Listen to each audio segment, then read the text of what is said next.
Selamat malam rekan-rekan semua ya. Saya tentu malam hari ini sebenarnya mau ngopi bareng.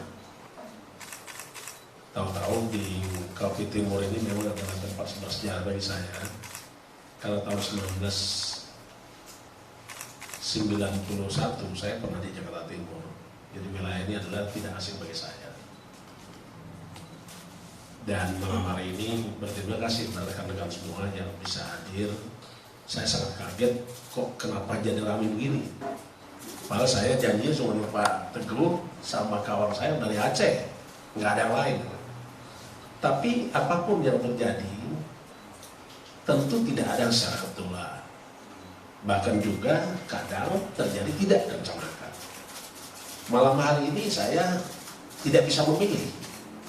Kenapa saya duduk di tengah di antara Mas Adi sama kawan saya, Akhirudin dari Aceh. Dan paling ujung ada Mas Arif, Gunawan, dan Pak Teguh bersama rekan-rekan semua. Itu karena kehendak Tuhan. Termasuk kawan-kawan yang malam hari ini hadir, itu karena kehendak Tuhan. Kehendak Allah SWT sehingga kita bisa ketemu malam hari ini. Itu yang pertama yang harus saya sampaikan. Yang kedua, kalau tadi disampaikan oleh Mas Adi itu adalah tanggung jawab Mas Adi sendiri itu. Karena tidak ada kita ingin bicara itu. Saya hanya ingin menyampaikan bahwa saya paham rekan-rekan mengikuti beberapa persoalan yang kita hadapi. Sebagaimana yang saya sampaikan dulu, bahwa proses ini sedang berjalan. Dan tentulah saya banyak berterima kasih kepada rekan-rekan media yang telah memberikan perhatian khusus kepada hal-hal yang terjadi di negara kita. Saya selalu katakan, mencerdaskan kehidupan bangsa itu adalah tanggung jawab kita bersama, termasuk rekan-rekan media. Karena itu, rekan-rekan harus betul-betul mampu mencerdaskan segenap anak bangsa. Saya agak kaget gitu mendengar berita hari ini bahwa permohonan Firly ditolak. Saya kaget. Karena putusan pengadilan tidak begitu bunyinya. Putusan hakim Pengadilan Negeri Jakarta Selatan menyebutkan mengadili pertama, permohonan pemohon tidak diterima, bukan ditolak, tapi juga tidak dikabulkan. Biasanya kan putusan kedua ditolak, dikabulkan. Ini ada yang di tengah-tengah, tidak dapat diterima. Penjelasan cukup, saya kira rekan-rekan banyak mengikuti. Tolong ini disampaikan lagi rekan-rekan. Permohonan pra-peradilan saya bukan ditolak, tapi permohonan pemohon tidak dapat diterima. Ini poin pertama. Poin berikutnya, saya menyampaikan kepada Hakim Pengadilan Negeri Jakarta Selatan yang telah bekerja keras, bersusah payah, terus-menerus siang dan malam, kita selalu mengikuti. Seperti yang saya sampaikan di awal, waktu saya memberi penjelasan dengan rekan-rekan media di Mabes Polri, mari kita ikuti proses hukum ini. Karena negara kita adalah negara hukum, Rechtsstaat, bukan negara kekuasaan.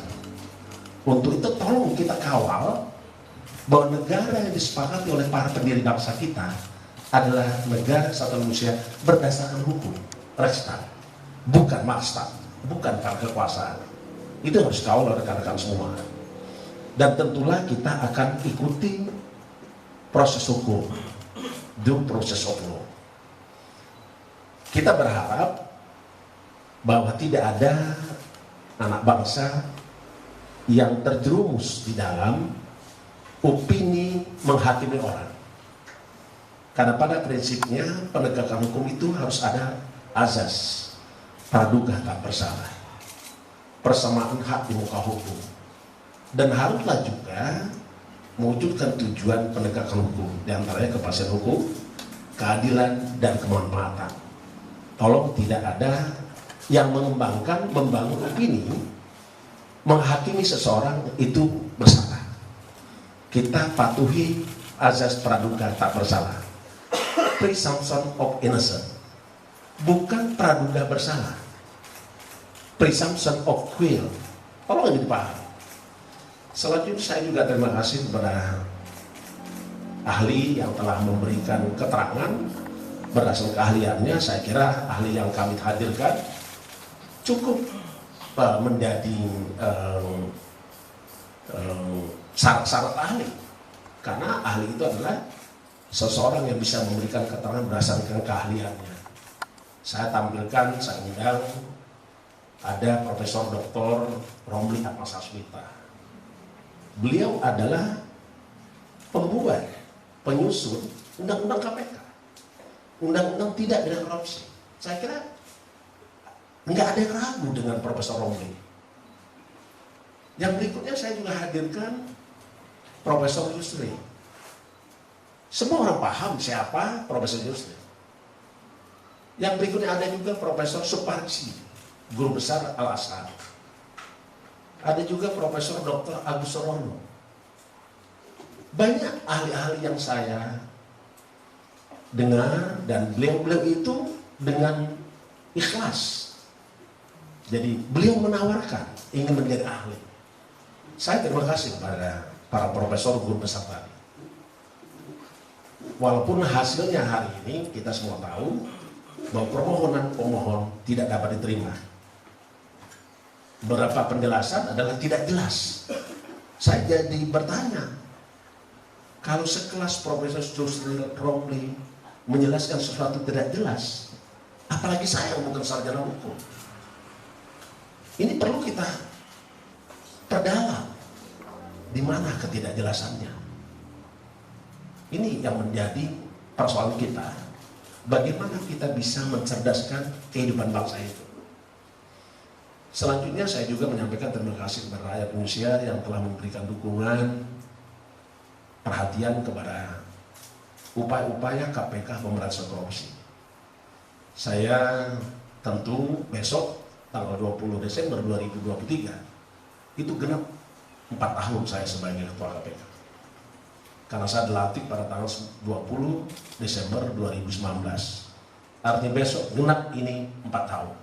Ya hitung-hitung kita hari ini 4 tahun dengan ketua KPK Firly Bahuri. Saya kira itu. Dan nanti kita evaluasi bagaimana. Kalau catatan saya cukup banyak orang yang ditahan oleh KPK selama 4 tahun. Saya ada datanya, nanti saya bisa kasih rekan-rekan semua. Karena ini tidak ada persiapan, jadi mohon maaf saya nggak bisa bawa data. Kalau saya tahu bahwa akan ada cerita seperti ini, tentu saya siapkan dulu data saya. Tapi kurang lebih yang sudah ditahan selama 4 tahun, lebih dari 500 lebih. Dari jumlah 1.600 tersangka selama KPK berdiri. KPK berdiri sejak 2003. Bapak-bapak, ibu-ibu, rekan-rekan sekalian bisa bayangkan. 2003 sampai dengan 2003 berarti 20 tahun. 1.600 orang tersangka, kurang lebih. Sementara selama saya ketua KPK 4 tahun, lebih dari 556 orang yang kita tahan. Artinya lebih dari 1/3 jumlah tersangka orang yang ditahan oleh KPK dari selama 20 tahun. Itu saya kira yang perlu saya sampaikan. Yang berikutnya tentu kita juga paham bahwa mengukur prestasi berhasil atau tidaknya pemberantasan korupsi itu tidak hanya dilihat dari jumlah orang yang ditahan, tapi bagaimana kita bisa ukur tentang kesadaran rakyat Indonesia, penyelenggara negara, siapapun yang mengaku anak bangsa Indonesia, menyadari akan yang disebut dengan perilaku anti korupsi, yang diukur dengan cara indeks perilaku anti korupsi. Nah kalau kita lihat IPAK itu, indeks perilaku anti korupsi Indonesia itu tiap tahun meningkat. Saya ambil contoh sejak tahun 2019 itu di angka 3,70. 2020 naik 3,78. Tahun 2021 naik 3,83. Tahun 2022 naik di angka 3,88. Mudah-mudahan saya tidak salah. Dan hari ini angka kita indeks perilaku anti korupsi di angka 3,92. Itu yang ingin saya sampaikan, bahwa pengukuran perilaku anti korupsi itu meningkat. Artinya kesadaran masyarakat itu meningkat. Dan itu dilakukan, bisa dicapai karena beberapa program dilakukan oleh KPK. Baik itu melalui pendidikan, pencegahan, maupun penindakan. Saya kira itu yang saya sampaikan. Saya tidak ingin yang luar karena saya nggak ada persiapan ini. Jadi kalau datanya saya nggak punya. Ya, itu ya.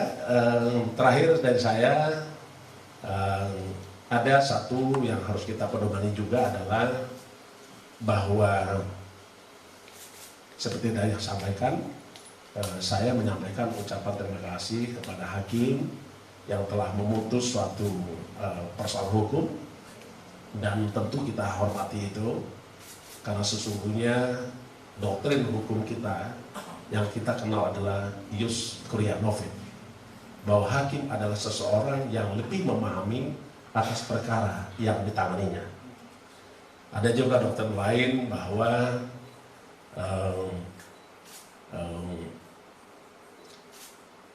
hukum harus tegakkan sekalipun langit runtuh, yang kita kenal dengan res judicata Robert Silent. Saya kira itu yang ingin saya sampaikan. Terima kasih. Saya kembalikan kepada Pak Teguh mungkin. Baik, terima kasih.